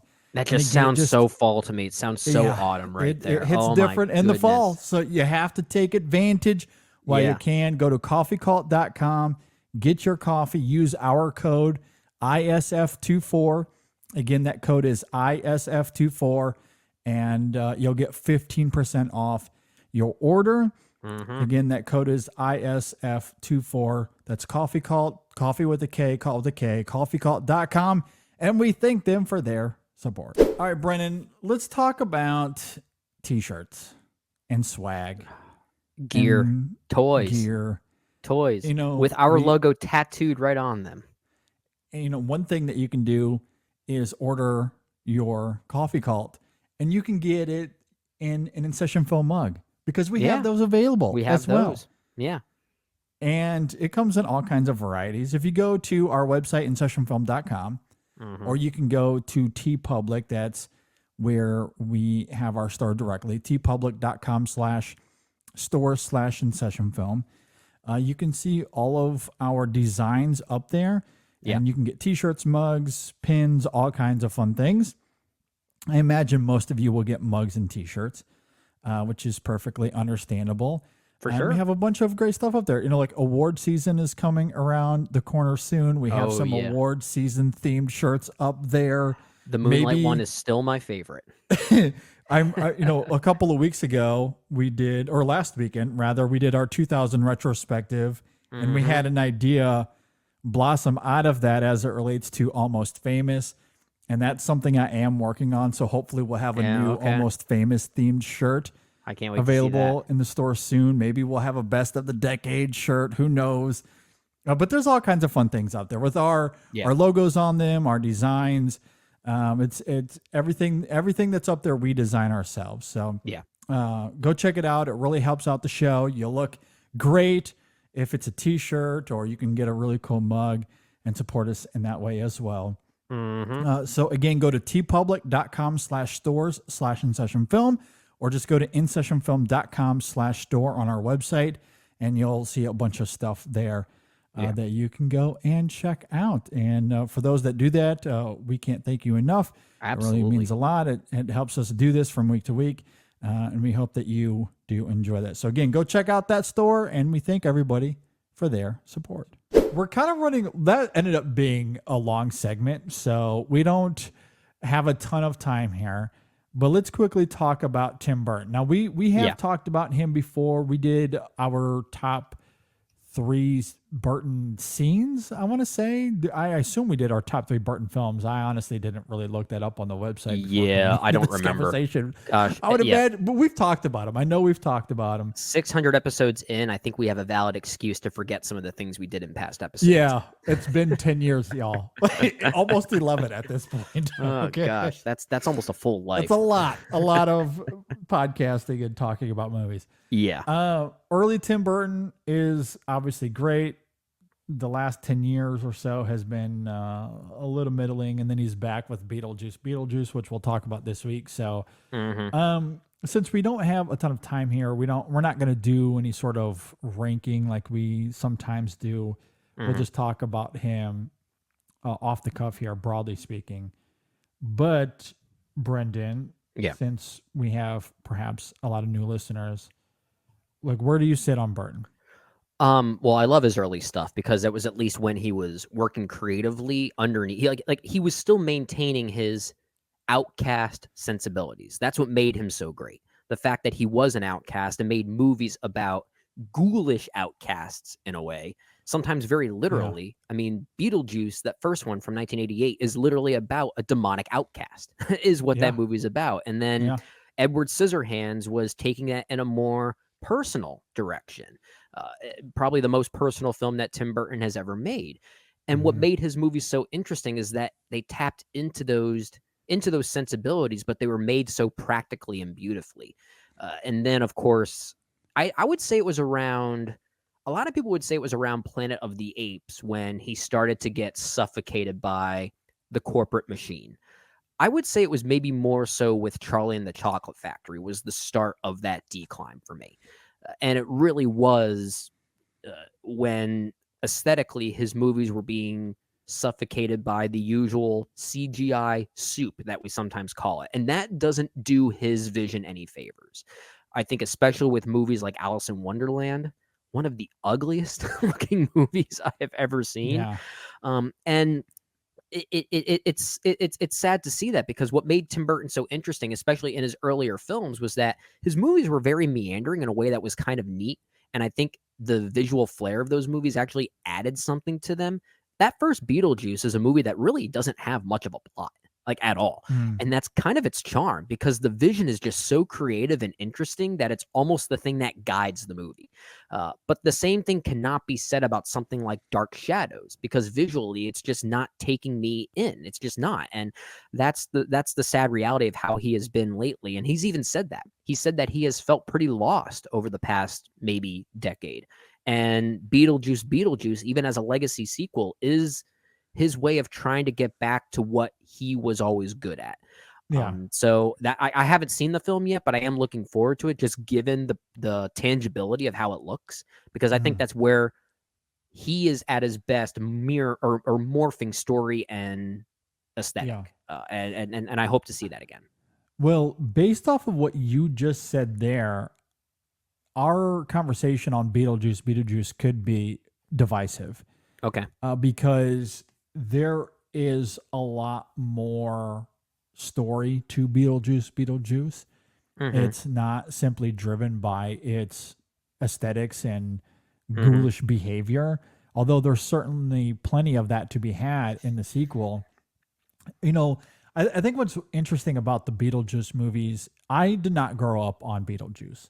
I do not have nostalgic blinders for it. I have no affinity for that film. Of his early works, it is one of my least favorites. Now, it's still good. I much prefer Beetlejuice to his work in the 2010s. Of course, it's better than Dumbo. Yes, absolutely. But if I was doing a ranking, it would certainly sit there in the middle for me. And I think while it has a lot of charm, it's really great. I don't think it takes advantage of its, central character enough. And that's where its meandering abilities, I think, does suffocate that film a little bit for me. And like, I feel like it introduces a lot that without taking advantage of those things, other than the aesthetic charm of it, as you're talking about. And if that's enough to propel the film for you, then that's perfectly fine. But when I look at Edward Scissorhands, Ed Wood, Big Fish, those films, and of course his Batman movies, especially Batman Returns, like, those are movies that equally have that Tim Burton flair, but there's character and emotion to complement those things. And I don't think you really get that in Beetlejuice. It simply exists as this fun exercise into this weird world that he wants to create. And that's what I like about it. Yeah, that's what I like about that's perfectly it. The fact fine. that it has this like lore, but it never explains the lore. Yeah, and that's great. Like, it doesn't have to explain, but perhaps add a little meat to the bone, I guess, is where I'm at with that movie. Again, I much prefer it to a lot of the stuff he's done recently, but I do think it's a far cry from his best work. You mentioned some films you like, and I think we're at a point where you and I have the same top 4 Tim Burton movies. Maybe not in the same order, but I don't know if we have the same full top 5, but I think our top 4 is the same. Because my number 1 is Big Fish. My number 2 is Batman Returns, specifically. Okay. My number 3 is Edward Scissorhands, and then my number 4 is Ed Wood. Yeah. My 4, those would be my 4. I don't know if Okay. it'd be the exact same order, but it would certainly be those 4. Okay. With Batman 89 probably rounding out my 5 there. That's close And I to me. really like Pee-wee's Big Adventure. You know, we recently talked about that last year, I want to say. Like, we watched it, somewhat recently. That is a good movie. I do really like that film a lot. And I Me didn't too. grow up with Pee-wee. That's another one of those movies where I have no nostalgic blinders. That's the thing, for it. yeah. Pee-wee's Big Adventure and Beetlejuice, I did grow up with. So they were, and even Edward Scissorhands, I think when we reviewed that movie some years ago, I admitted that that was the first movie I can remember really crying during. So there is definitely something childlike and formative for me with regard to Edward Scissorhands, which is why I still love that movie so much.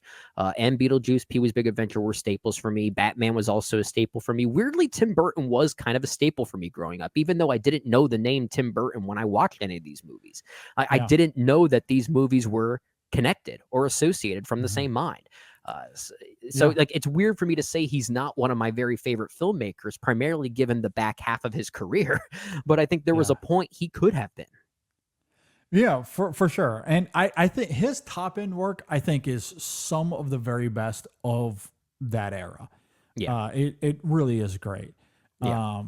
I love those movies. And I guess to finish that point on Beetlejuice, I think what's interesting about Beetlejuice is that it has that creative vision that that invokes the best of Tim Burton. And I think what's really great is that, not to get too far into the weeds here, but he doesn't sway away from the style and the stop motion of Beetlejuice, even though the technology has advanced to where it is now.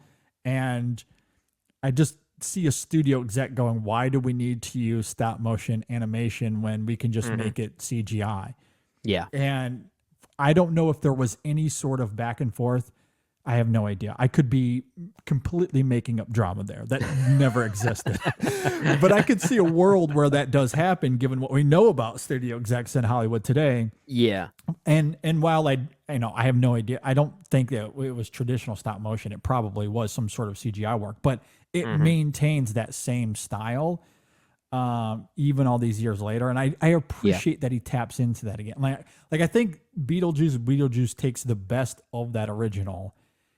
It adds more to it and adds a little bit more story and emotion.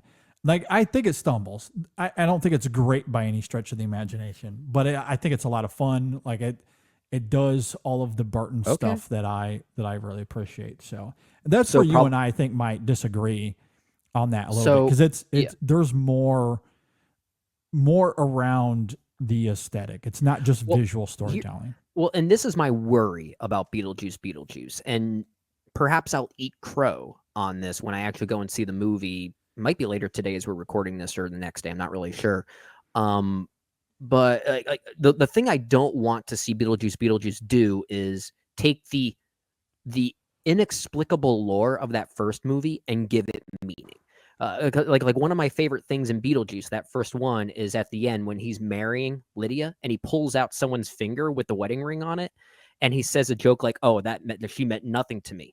But apparently now that's lore. There's an explanation for that, and I don't like that. Like, I don't want that. and that's the thing that worries me. Like, I don't know if I would say lore. Honestly, I don't know if the two are connected. It might be coincidence. I don't really know. I would say so, given some of the visuals. I mean, the fact that Monica Bellucci's missing a finger. Yeah. yeah. Like, cause like the missing finger is, I don't want to give away spoilers, but the character that you're invoking that we see in the trailers is not necessarily applicable to the random missing finger in Beetlejuice. I'll just put it that way. Well, okay, good. Then we'll just leave it at that. I don't want to go with any preconceived to your notions. point and like the spirit of your question. I wouldn't necessarily say it's lore as much as it's just more character storytelling. Okay, so like we just learn more about Beetlejuice. That's how I would describe it. The thing I was hoping would not happen, and here's a better analogy to make my question or my concerns more understandable. Remember when we talked about Dr. Sleep, the sequel to The Shining, and how that movie added so many things that made Stanley Kubrick's film more clearer to understand, and that's something we did not like about that.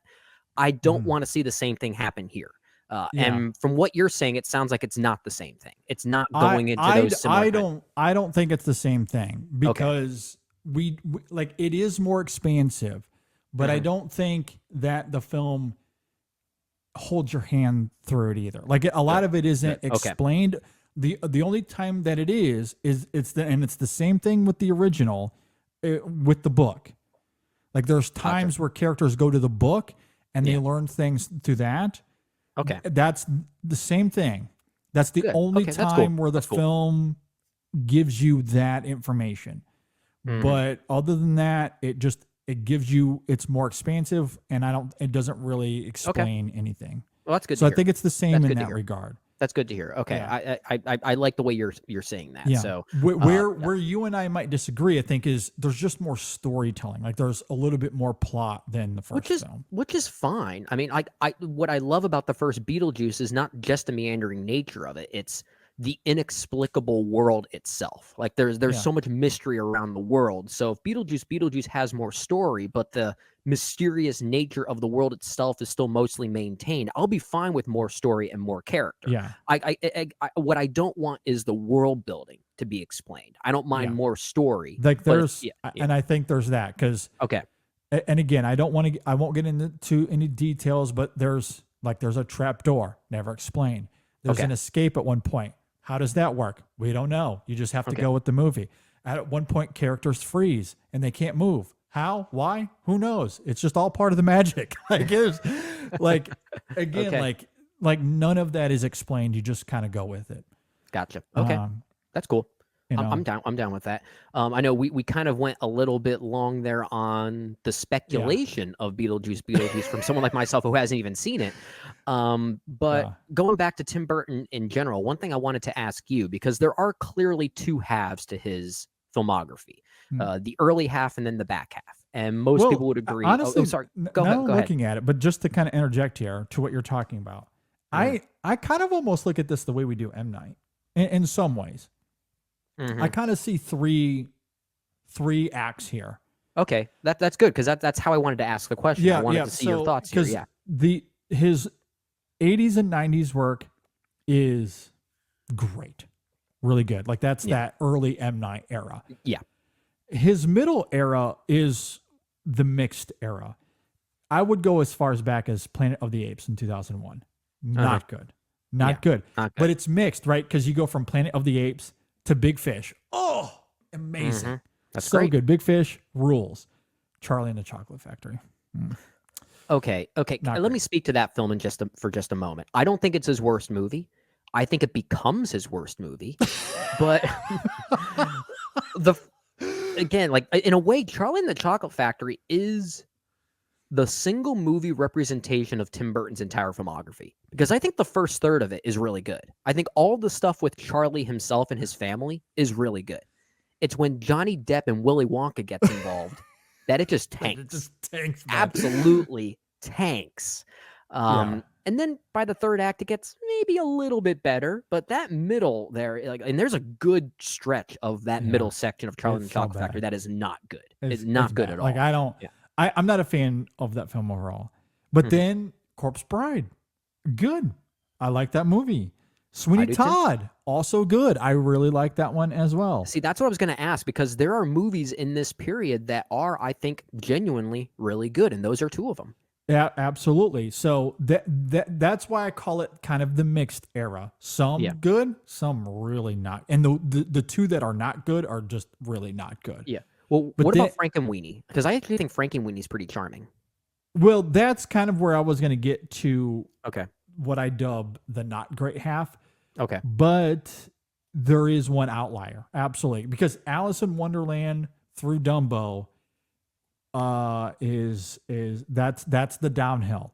Yeah. But Frankenweenie I do think is good. Big Eyes I think is okay as well, but it just doesn't.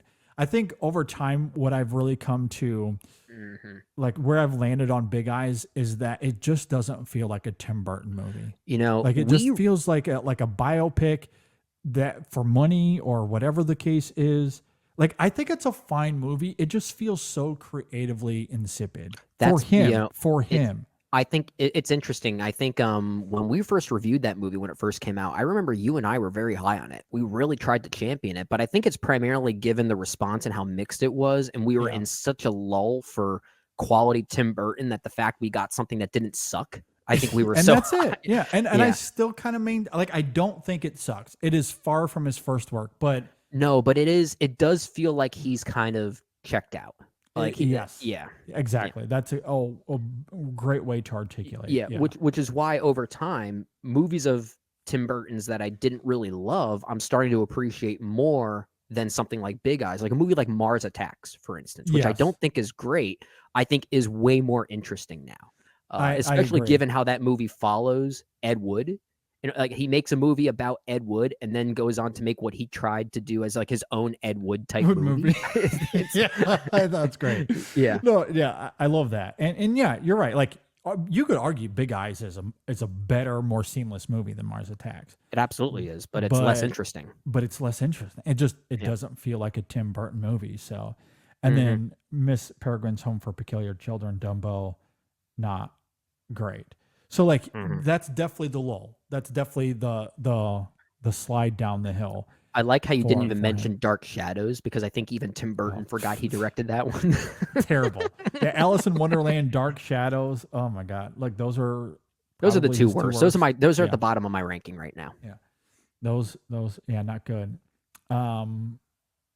Yeah, so like so I do think there's three distinct halves, and I'm curious where Beetlejuice leads, because as you noted, he's talked about how he feels more creatively inspired. Now, hopefully that doesn't mean he goes on to,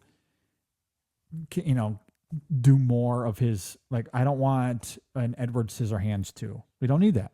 No. We don't need Ed Woods. Okay? No. Although I would like to see him maybe try to make another Ed Wood type movie in the vein of Mars Attacks. I wouldn't mind that. Yeah. I think a lot of people are saying Beetlejuice is his rebirth of sorts. We also have to acknowledge the Netflix series Wednesday, which he did direct a few episodes of, but was the creative force behind that. And I've heard it's good. I have not seen that, to be fair. I've seen the first season. My wife and I really enjoyed it, and I think him working with a limited budget like that really did help him.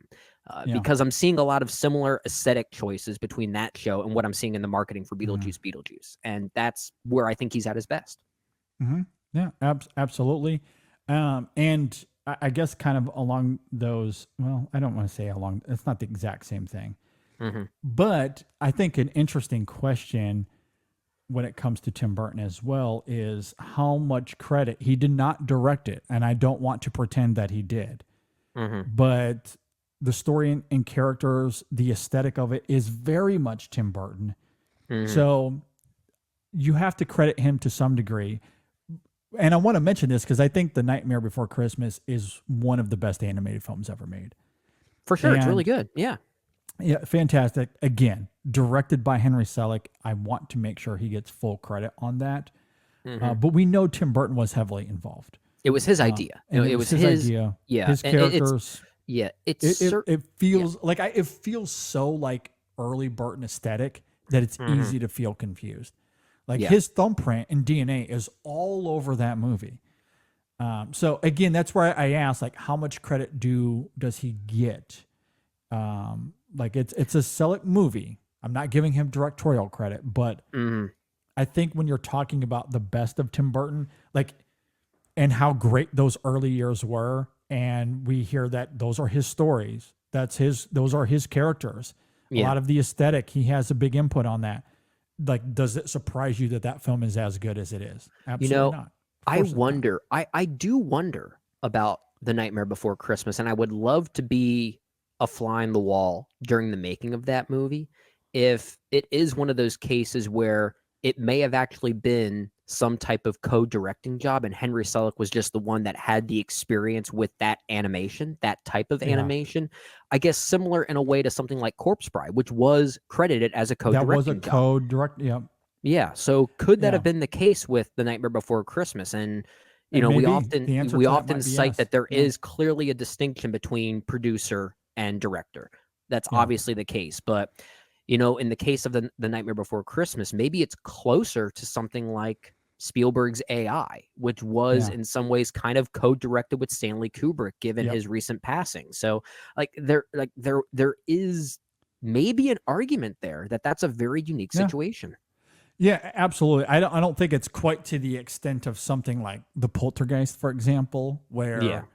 everyone seems to think that Spielberg really Yeah. ghost directed Or that movie. or something like what was it, Dread, which everyone now says was actually directed by Alex Garland. Yeah, exactly. Yeah. That's another great example. I don't think it's quite to that extreme, but I do think you're right that there's likely a story where he was quite involved, even though he couldn't be there to fully direct it, and Selick had the ability to do so, that he ended up getting so maybe that's why with Corpse Bride he wanted to make sure that there was a co-direction there. I don't know. Maybe Yeah. that's part of the story. So if hypothetically we were to include The Nightmare Before Christmas in our ranking, if we decide ultimately this is sort of a secret co-directing job, I would think we have the same top 5 of Tim Yes. Burton then. Yeah, Yeah. 100%. Yeah. Yeah. No, yeah, exactly. So yeah, because this would absolutely be up there with one of my favorites. Might be your number 1, wouldn't it? Or is Big Fish still maybe your number 1? Honestly, Nightmare might be number 1. I love Okay. Big Fish. Obviously, that would be tough. Nightmare. I don't know. It's just really special to me. I love that movie. It is one of my very favorite animated movies ever. I watch Really it every year during the really Halloween good. season. Yeah. Yeah, I adore it. So Yeah. Looking at his list here before we close this out, because I know we've gone pretty long, we haven't mentioned Sleepy Hollow yet. I think that movie's really good. Okay. Yeah. Yep.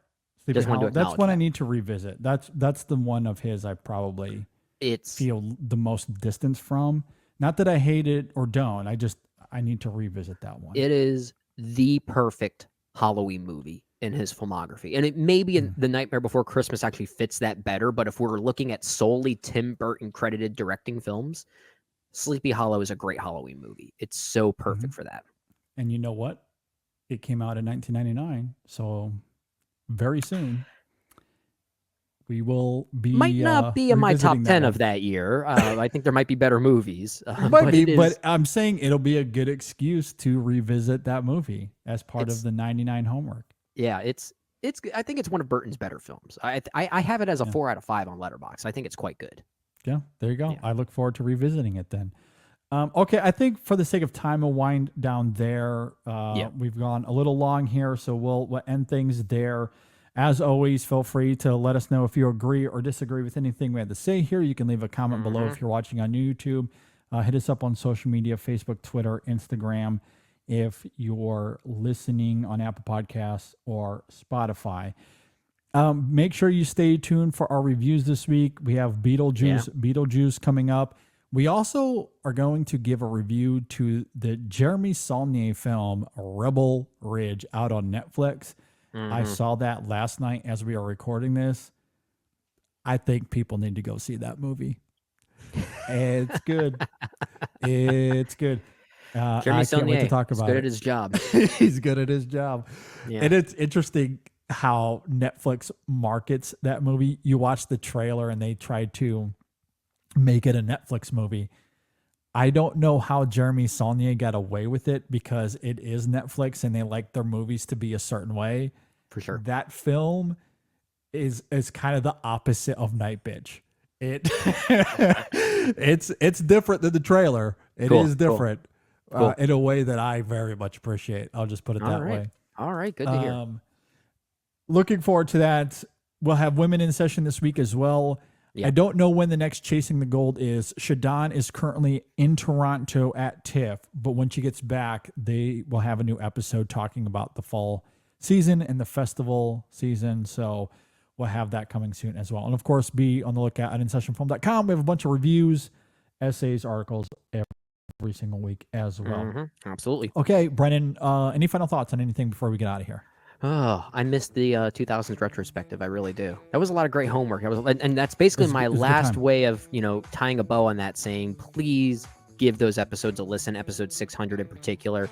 A lot of work went into that. We really do hope you enjoy our best of that particular decade. Some of the greatest movies ever made that we talked about there.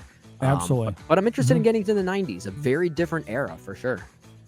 Yeah, I'm really looking forward to getting into 1999, but I echo Brennan. Please go check out episode 600. I know it's a little long. It will take perhaps a couple of days to get through, but I think you will enjoy it. I think you will enjoy it. We talk a lot about, it's like an Oscar show. We do all the categories, and then we end Best Picture talking about our top 10 movies of the decade. It was a great time, so please go and check it out. With that, thanks everybody for listening. Thanks for watching. We'll see you next time on the In Session Film Podcast. Tim Burton. Hopefully he gets back to his roots again. I hope so too.